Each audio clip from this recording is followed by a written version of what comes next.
My wife had an affair and didn't hide it, and when he moved closer to us, she said we needed to have a serious talk.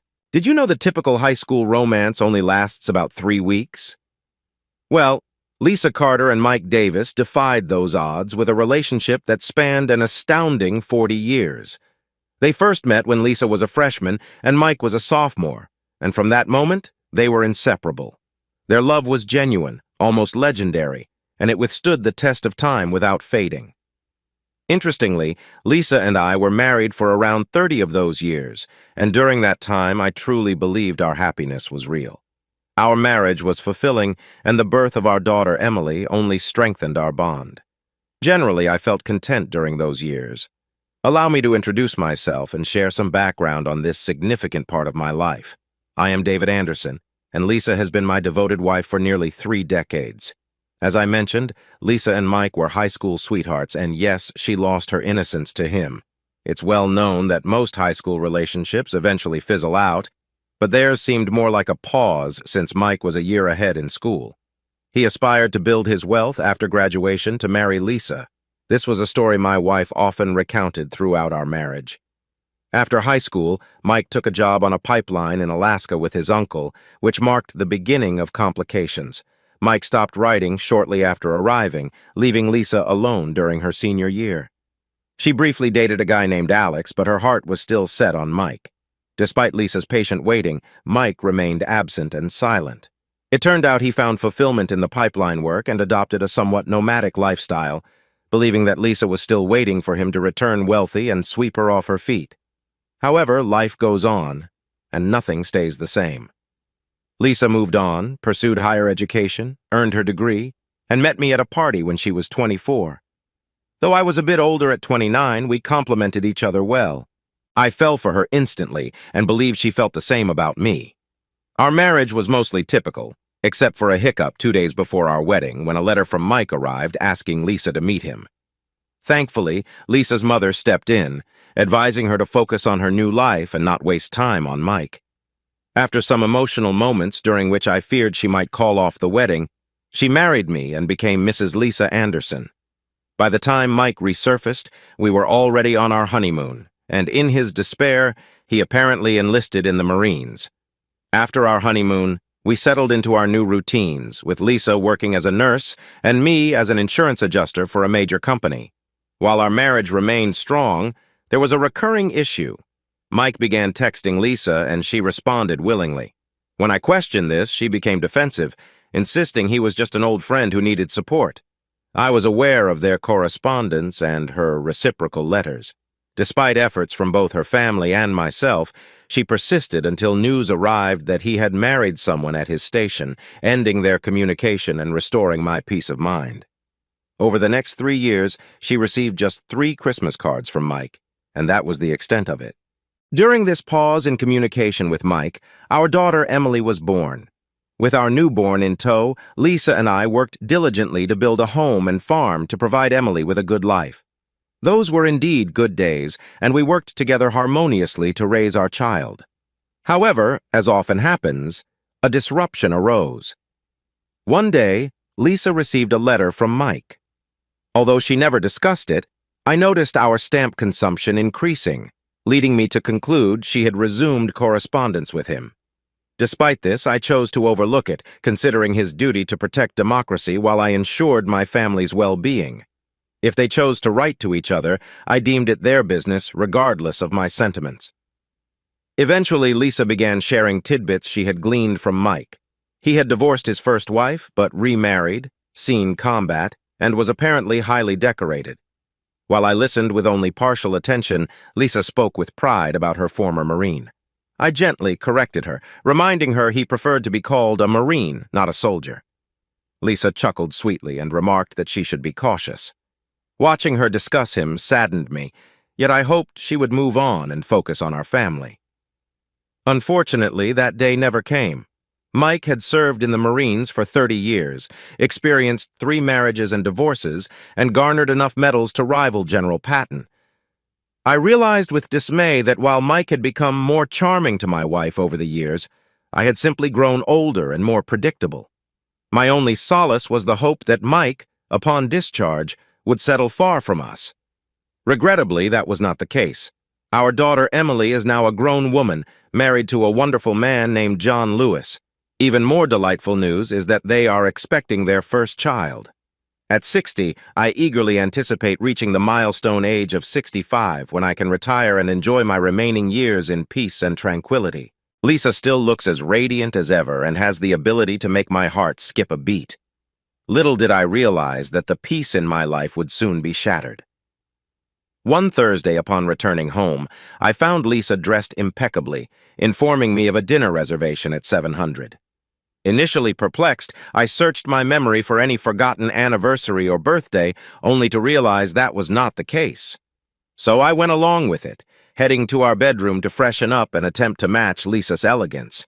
Dinner was fantastic, and the restaurant was crowded, leading me to suspect Lisa had more on her mind than just enjoying the food.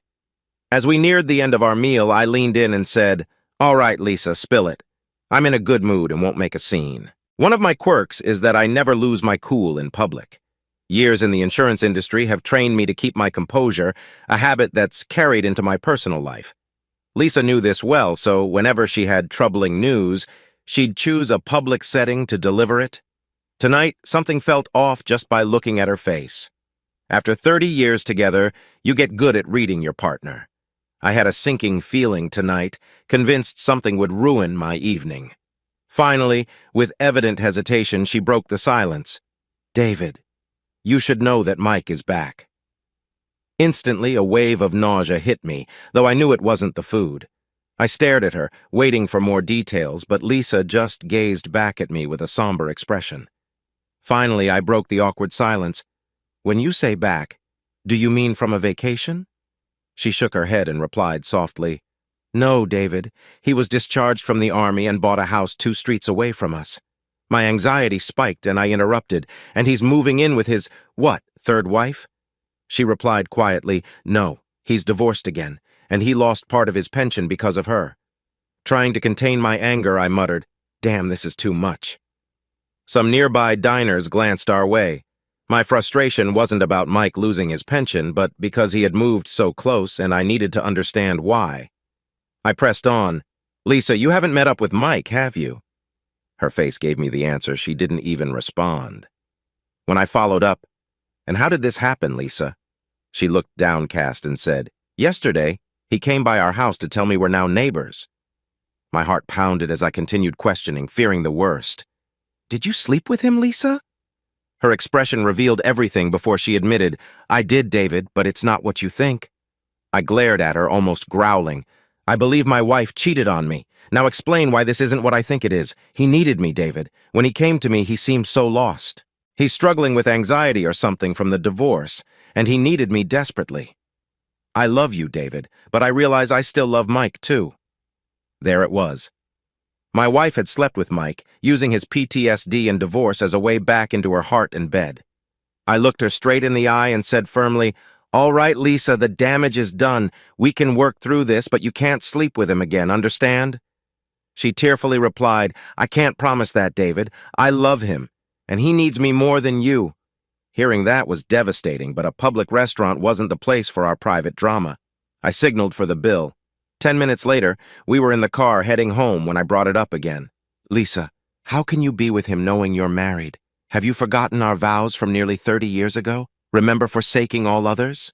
She began sobbing and between her tears confessed, "I'm sorry, David, but he needs me, and we found each other again.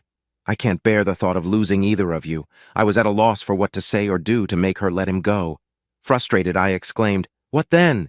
Should we take turns? He gets you on New Year's and I get you on Christmas? Stop it, Lisa. You can't have 2 men."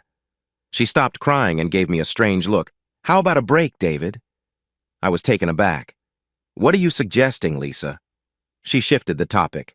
"Remember 18 years ago when you took a year off to get your master's degree? You did what you needed to and came back and everything was fine." I shook my head irritably. "Lisa, how can you compare me getting a degree that benefited our family to your involvement with Mike, which benefits only the 2 of you?" By this point, I pulled into our driveway and turned off the engine. Lisa reached out and touched my face lovingly, pleading, "David, I missed my last year of high school with Mike, And if I had that year, we might not be here tonight. Give me this year, and I'll get Mike out of my system. I promise to be the best wife to you. I need this time, David, please. I felt a storm of emotions, sadness, hurt, shock, and depression. The urge to lash out surged within me, but I recalled stories about men who lost their freedom in fits of rage. I said, all right, Lisa, if this is truly what you want, go ahead, but understand this, don't expect my approval. I don't want to see or hear from you for the entire year, got it? And know that in a year, you might have no one to come back to. I hoped my strict conditions might deter her, but it seemed futile. She appeared deaf to my words, agreeing and kissing my cheek, expressing gratitude and assuring me I wouldn't regret it. I shook my head, telling her it was too late, and I already regretted it. That night, she wanted to be close, but I ignored her. The thought of her with Mike made me feel sick, and I couldn't bear the idea of physical closeness. As we prepared for bed, I took a pillow and informed her I'd sleep in the guest room. I noticed this deeply hurt her, and part of me was glad, hoping she might reconsider.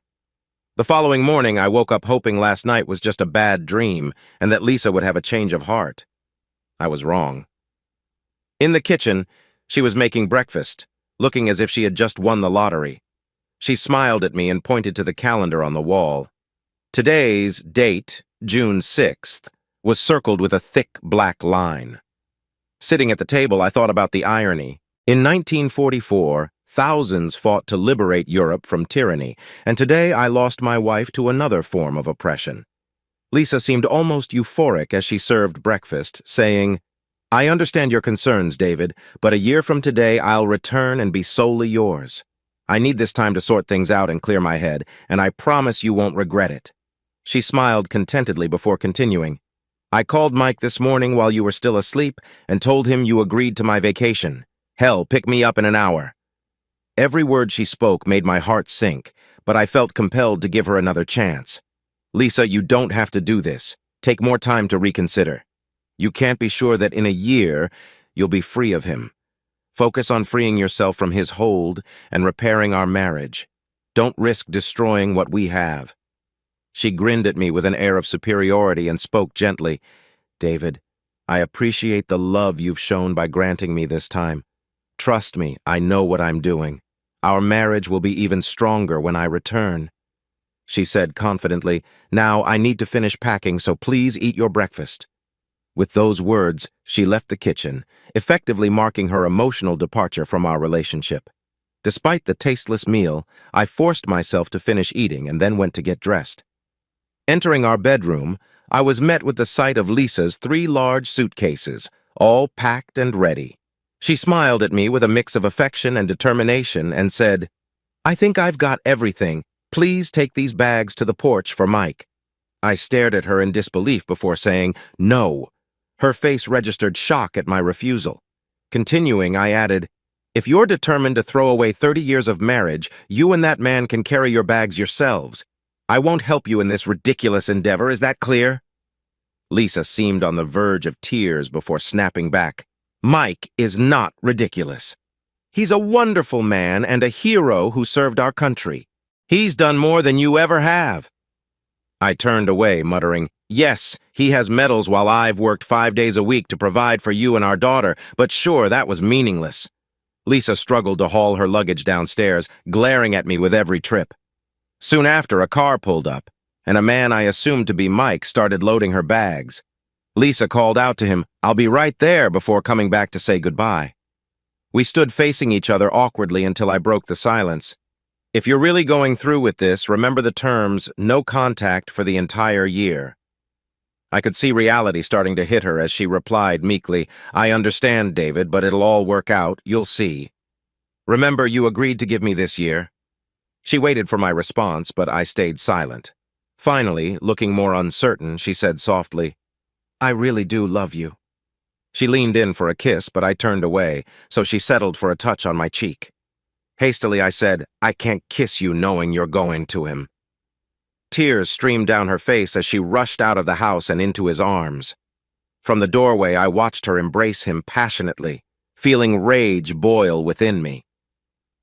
2 minutes later, my driveway was empty.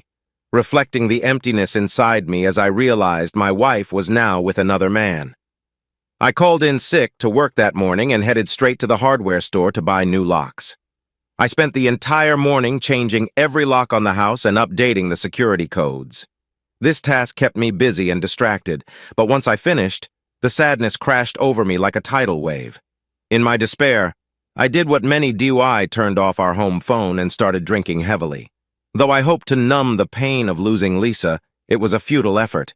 My drinking binge continued until Sunday morning when I ran out of alcohol, which was a small relief as I felt utterly drained. I finally went to bed and fell into a deep, troubled sleep, only to be awakened by persistent knocking. Groggy, I stumbled around to find my daughter Emily at the door. When I let her in, she looked horrified by my disheveled state and the strong smell of alcohol. "Dad, what's going on?" she demanded. I struggled to focus through the haze in my head and mumbled, "What do you mean?"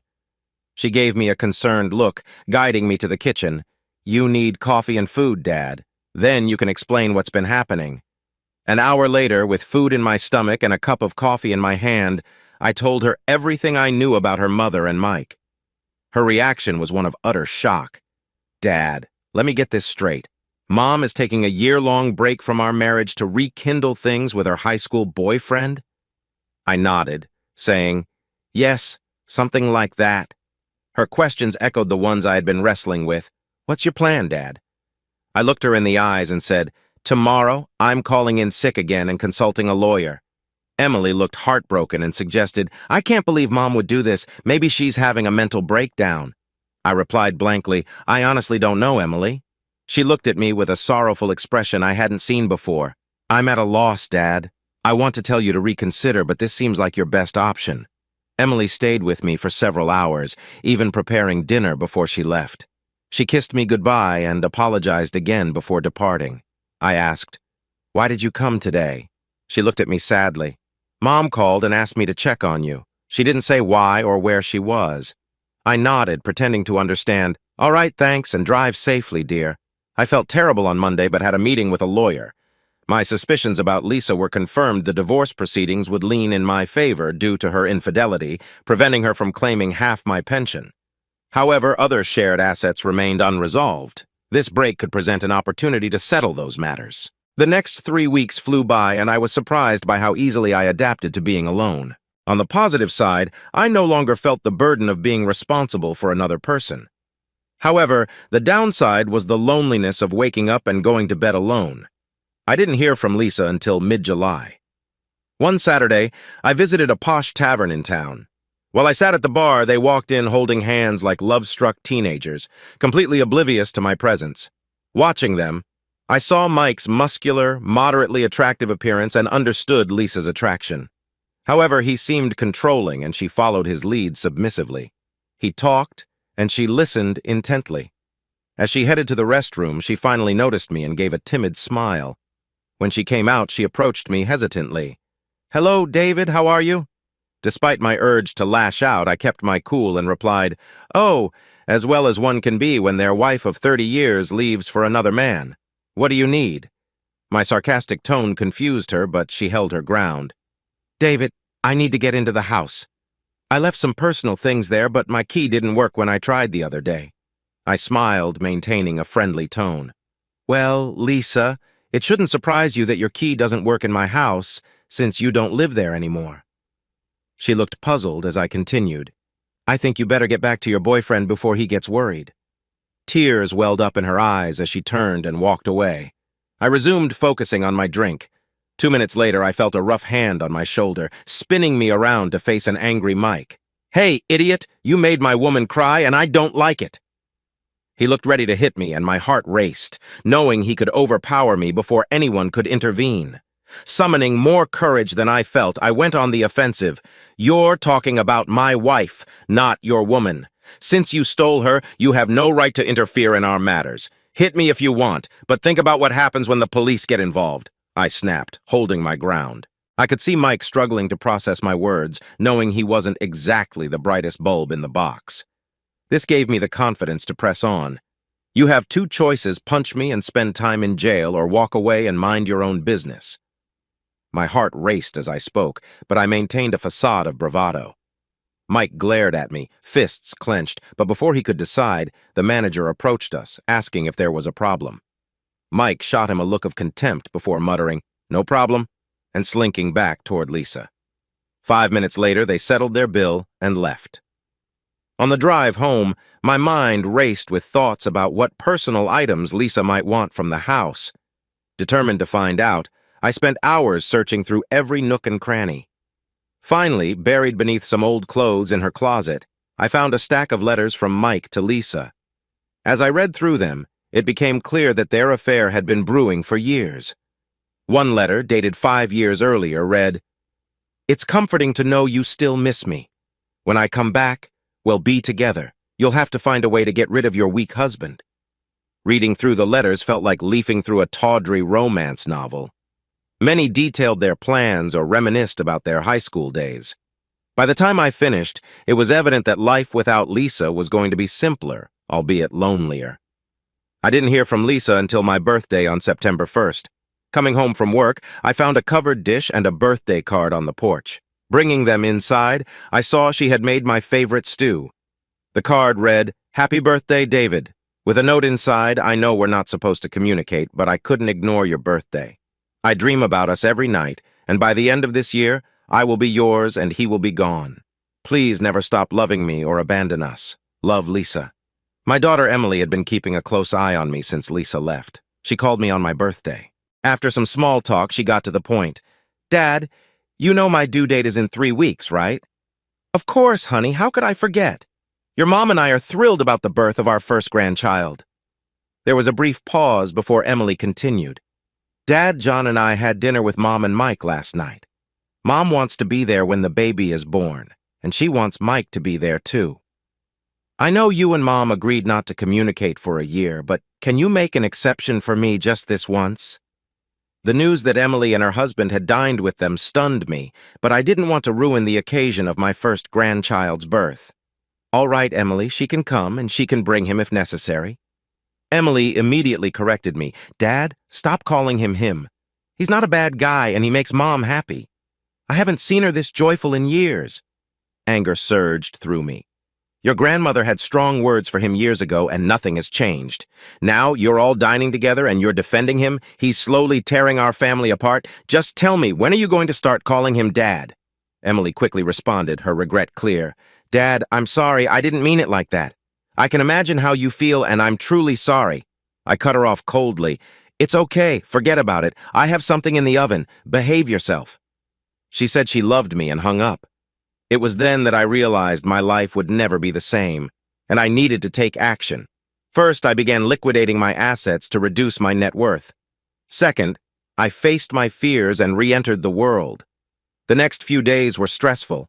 I sought legal advice on asset management, obtained a stun gun for self-defense in case of a confrontation with Mike, and booked a trip to Las Vegas for October. Additionally, I started searching for companionship online, hoping to find a woman my age looking for a stable, long-term relationship. With Lisa gone, I had the freedom to use or dispose of my possessions as I saw fit, giving me significant control over my future plans. The day Emily went into labor, I was at work. My secretary answered the phone. It was John, elated to tell me I was a grandfather. I congratulated him and rushed to the hospital. Upon arriving, I found Emily's room and headed there. As I approached the door, I overheard a heated conversation between Emily and Lisa. "Mom, this whole situation with Dad is pointless. Do you really want to lose him for Mike?" Emily asked, clearly frustrated. Lisa responded reassuringly, "Don't worry, Emily, I won't lose your father. His love for me is too strong for him to leave. Besides, what I have with Mike is amazing. Every day feels like high school again, only better now that we're physically together. He treats me like a princess, and I'll miss this when I go back to your father." Emily's voice dripped with disdain. "Mom, I don't want to hear about your love life with Mike. I know he's a great guy and all, but I want my child to have grandparents who are together, not separated. Please, Mom, go back to Dad before it's too late. He might be dull and predictable, but he's always there for you. Mike might be charming now, but all good things come to an end. Dad is constant. He won't abandon you. Do whatever it takes to win him back." There was a brief silence before Emily pleaded, "Mom, don't wait too long or you might lose him." Lisa's voice was confident but misguided. You don't need to worry about your father and me. When I'm done with Mike, your father will welcome me back with open arms. Emily's skepticism was clear, Mom. You think you know Dad, but he's changing. He's more bitter and distant since you left. Are you really willing to throw away 30 years of marriage for a high school fling? Having heard enough, I stepped into the room with a forced smile. Hey, Emily, congratulations on your new son. You must be thrilled. I went over and hugged her, deliberately ignoring Lisa. It was childish, but it felt necessary at the moment. Lisa glared at me, but Emily beamed. Have you seen him yet, Dad? I shook my head. No, sweetie, I came to check on you first. Tired of the tension, Lisa finally spoke. Hello, David, how are you? I glanced at her briefly, then focused back on Emily, asking about the birth and the baby's name. At the mention of the name, Emily's face lit up. John and I decided to name him Thomas after you, Dad. Lisa, looking solemn, excused herself, saying she was going to see the baby. Once she left, I took Emily's hands and spoke seriously. Emily, you know your mom and I probably won't reconcile. Emily's eyes filled with tears. No, Dad, I don't believe that. She'll come to her senses soon and come back home. Tears welled up in my eyes as I spoke softly. Baby, I've come to realize I was never enough for your mother. Something significant is going to happen soon. Shock and disbelief crossed her face as she asked, What do you mean, Dad? I gave her a sad smile. Very soon, I'll be starting the divorce proceedings after I get a few things sorted out. Her eyes filled with tears as she replied, Oh, Dad, I told Mom she should beg you to come back, but it's too late now, isn't it? I nodded, the pain evident in my voice. Yes, it's too late for reconciliation. The memories of her betrayal are too painful for me to overcome, but please don't say anything to her just yet, okay? Emily nodded and hugged me tightly. We chatted for a while longer, carefully avoiding any mention of Lisa or Mike. Eventually, I promised to visit the next day and left her to bond with the baby. As I made my way to the children's ward, I found my grandson among the other newborns. The sight of his tiny, precious form struck me with a profound sense of beauty and fragility. Just then, John approached, standing between Lisa, Mike, and me. With a warm smile, he handed me a cigar, saying, Here, Dad, have a smoke to celebrate. I slipped the cigar into my pocket and patted John on the back. I'll save this for later, son. Thank you. Watching my wife and her lover holding hands like infatuated teenagers made my stomach churn. John, I'll come back tomorrow when it's less crowded and the air is a bit fresher, if you know what I mean. John nodded, understanding. I get it, Dad. I don't blame you one bit. As I was about to leave, Lisa called out to me timidly, David, it feels like just yesterday we were bringing our baby home, and now our baby has one of his own. Time flies so fast. I glanced at her, still holding Mike's hand, and walked out without a word. She looked confused as I left them standing there. October arrived, turning out to be the best month I had experienced since Lisa left. I took a trip to Vegas, initially planning to lose some money at the tables as an excuse to diminish our shared assets. However, the trip took an unexpected turn when I met Laura, a sophisticated woman in her 50s. She explained that many men seek the company of an older woman, and in my case, she was right. Laura was expensive, but she made me feel more alive than I had in years. For the first time since Lisa left, I didn't miss her at all. Laura was not only skilled in bed, but also genuinely interested in me. She asked about my soon-to-be ex-wife and her new partner, and by the end of the night, she knew almost as much about my life as I did. Moved by my story, she gently touched my face before leaving. David, I've only known you for a few hours, but I feel I must tell you something. You're a good person, and that's rare. I've seen and been with thousands of men, and I can count on one hand those I truly liked and respected. You're one of them. Your wife has no idea what she's losing. Don't let her actions and foolishness change who you are. And if you ever come back to town, call me. I'd love to see you again. My trip to Vegas and Laura's words left me more introspective than ever. Reflecting on what she said, I realized she was right. Despite Lisa's 3 decades of being a devoted wife and mother, her betrayal couldn't break me. Upon returning from Vegas, I instructed my lawyer to start drafting the divorce papers. Additionally, I decided to dig deeper into Mike Davis' background. Following my lawyer's advice, I hired a private investigation firm to look into his past from high school to the present. Despite the firm's hefty fees, I didn't hesitate, knowing that half the expenses would be covered by Lisa's share. Confident in the firm's thoroughness, I expected to have all the information I needed before Christmas. I also approached my boss about transferring to another branch of our company. Initially surprised by my request, given my previous resistance to relocating, he promised to look into it and get back to me. As Thanksgiving approached, I faced another challenge. Emily called me about a week before the holiday to invite me to dinner. When I asked if her mother and her new partner would be there, she hesitantly confirmed. Hearing this, I declined firmly and ended the call. Unexpectedly, my son-in-law reached out to me soon after. John called my office and requested a meeting. We arranged to meet at a quiet bar in the city center that evening. I noticed John was visibly upset. After some initial small talk, I ordered 2 double scotches and sensed something was troubling him. I leaned back, ready to listen as John began to open up about the situation with my wife and daughter. "Dad, you won't believe this, but they're both infatuated with him. It's all Mike this and Mike that." "You'd think he was some kind of hero," John said, taking a sip of his drink. I was taken aback by his honesty and needed to understand his perspective. "So, John, do I understand correctly that you don't approve of Mr. Davis?" John's face contorted with anger. "Dad, this guy is arrogant, self-centered, and selfish. He's so in love with himself that I can't see how he has any room left for Lisa."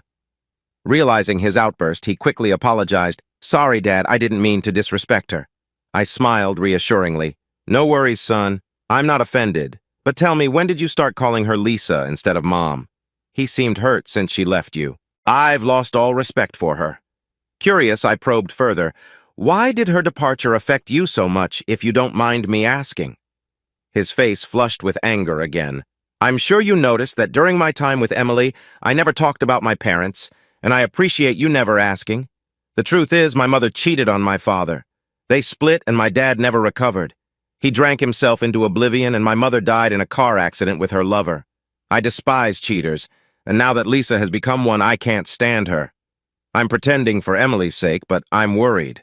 I had never heard about John's parents before and felt a deep sympathy for him, yet I was intrigued by his concern.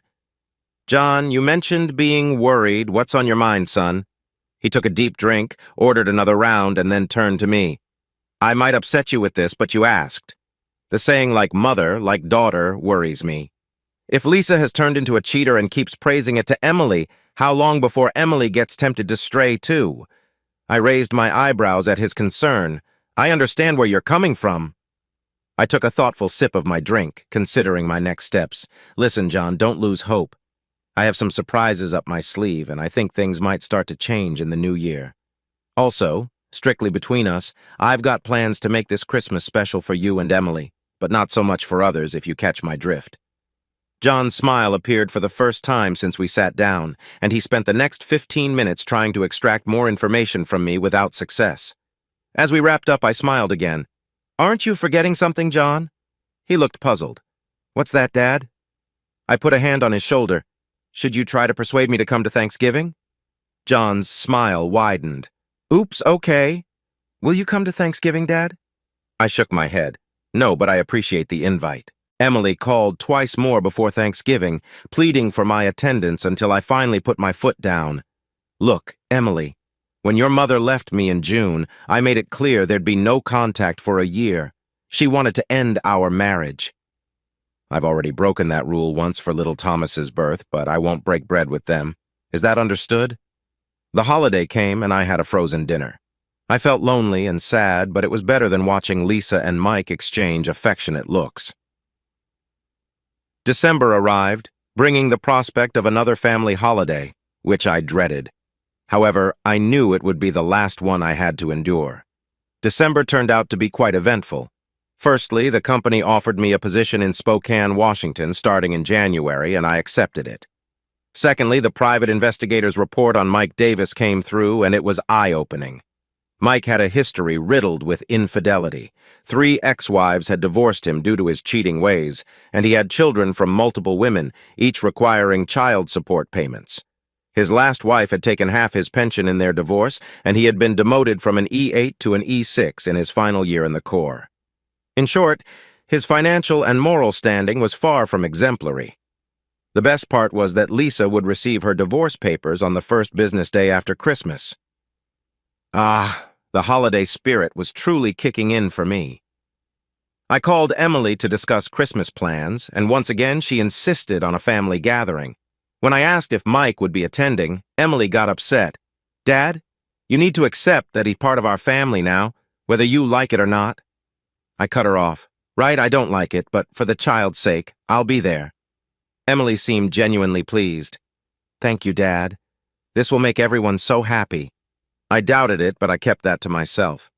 2 days later, after getting home from work, the phone rang. Instinctively, I answered, "Hello?" The line was silent for a moment, and I almost hung up when a hesitant voice finally responded, "David, it's Lisa." "What's wrong, Lisa? Are you hurt?" "No, I'm fine, David. I just wanted to thank you for agreeing to come for Christmas. I realize now how much I've hurt you. We've never spent a holiday apart in 30 years. Thanksgiving was miserable without you. I've been thinking about us a lot lately." I interrupted her. "Well, Lisa, I'm glad you're reflecting on us, but remember when you initiated this separation, I insisted on no communication. I made an exception for Christmas Day, so let's end this conversation now. Goodbye." Hanging up, I felt a pang of guilt. I had never spoken to her so harshly in our entire marriage, but as guilty as I felt, it was nothing compared to the pain she caused me when she left. The month crawled by, giving me plenty of time to shop for Christmas gifts. I bought presents for everyone, packed my belongings for the new job, and rented a car for the cross-country drive. I also had a productive conversation with a woman at my new office who had found several well-appointed furnished apartments near my workplace. She even offered to personally show them to me when I arrived in Spokane. Everything was falling into place. On Christmas Day, I arrived at Emily and John's house, only to find Lisa and Mike already there. Emily greeted me warmly, expressing her happiness at my surprise visit, then returned to the kitchen. I smiled inwardly, knowing the real surprise was yet to come. John greeted me and took my coat. "Can I see my grandson?" I asked. "Of course," John replied. "He's asleep in the nursery, but you can peek in." I entered the nursery and looked at the sleeping baby, feeling a wave of emotion. Soon, I would be leaving, unable to stay. Lisa appeared behind me, standing silently. It struck me as ironic that she should have been here since June. "We have a beautiful grandson, David," she whispered. "Yes, Lisa. But who will he call Grandpa?" "Me or Mike or both," I replied, my voice tinged with sadness. "Why would you say that?" "You're the only grandfather this child will ever have," she said, surprised. "Let's hope you're right, Lisa," I murmured, then left the room. The next few hours were filled with superficial conversations. John and I talked while Emily, Lisa, and Mike seemed lost in their own world. I was disappointed at how quickly my daughter had been charmed by Mike. John looked equally unhappy, but I reassured him that changes were coming. His eyes lit up with hope as he whispered, "I hope so, Dad. I can't stand that guy around her anymore. At this rate, he'll soon be cozying up to Emily." Dinner was served, and although the food was delicious, the company was unbearable. I had no desire to speak with Lisa or her partner, and John was too hesitant to say much. Mike dominated the conversation, regaling the women with exaggerated tales of his exploits. Watching him bask in their admiration made me feel ill. After dinner, Emily brought the baby into the living room, and we all gathered around. It struck me that this might be the last time we were all together like this. Emily seemed happy as she instructed John to distribute the gifts. When he did, Emily gave presents to her mom, Mike, and me. Lisa received a sweater, Mike a gift card, and I got a tie. Practical but uninspired gifts, reflecting how they saw me. When John, Emily, and the baby unwrapped their presents from Lisa and Mike, Emily was delighted while John remained polite but distant. As everyone finished opening their gifts, the room fell silent, and all eyes turned to me and my bag of presents. Breaking the silence, I said, "To conclude this wonderful evening, I want to give you all the gifts you deserve this holiday." Standing up, I retrieved the bag and handed John and Emily a large envelope wrapped in festive paper. Emily eagerly tore open the wrapping while John watched. Emily's joyful scream filled the room as she realized what was inside. Lisa shifted in her seat, eager to know, "What is it, Emily?" Dad gave us your house for free, no mortgage. Now we can move out of this rental. Isn't that amazing? Emily exclaimed. Lisa's expression turned from joy to concern. Why did you do this, David? Where will we live? I fixed her with a piercing look. Don't worry, Lisa.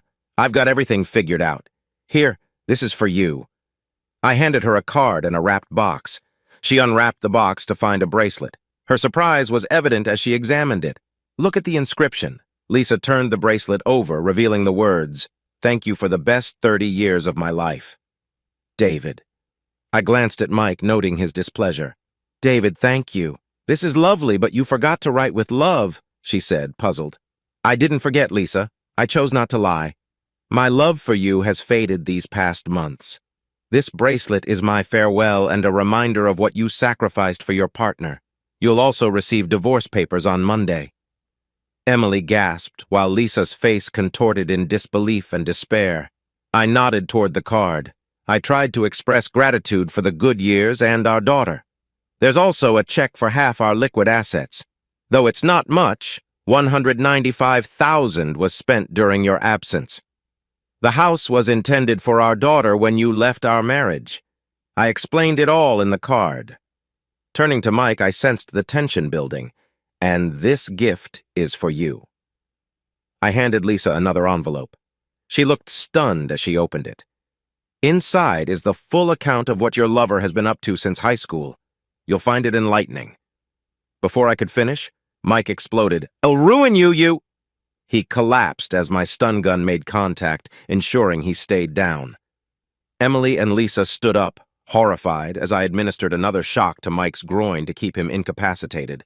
Moving closer, I said, feeling the pain? It's nothing compared to losing the woman I loved for 30 years to a man like you. Lisa sobbed uncontrollably.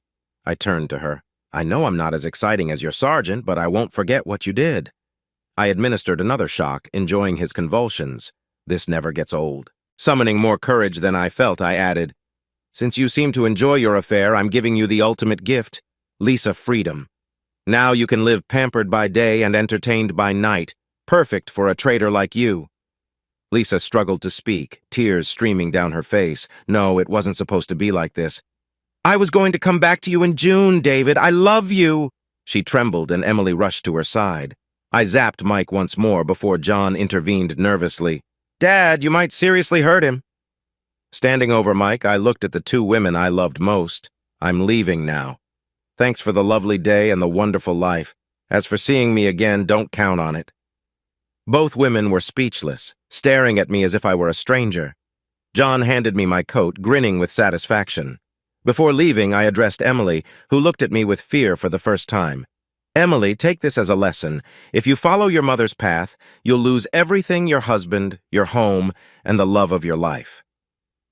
I approached little Thomas' crib, touched his cheek, and whispered, Goodbye, baby. Maybe we'll meet again someday, but I doubt it. Still smiling, I headed for the door. Happy New Year, everyone. By the time I reached my car, the shock had likely worn off. I distinctly heard Lisa cry out, No, this can't be happening. Starting the engine, I thought about my new life in Spokane and the possibility of seeing Laura again. As I backed out, John emerged from the house, smiling and waving. I returned the gesture before driving off into a new life out west, feeling a mixture of relief and trepidation.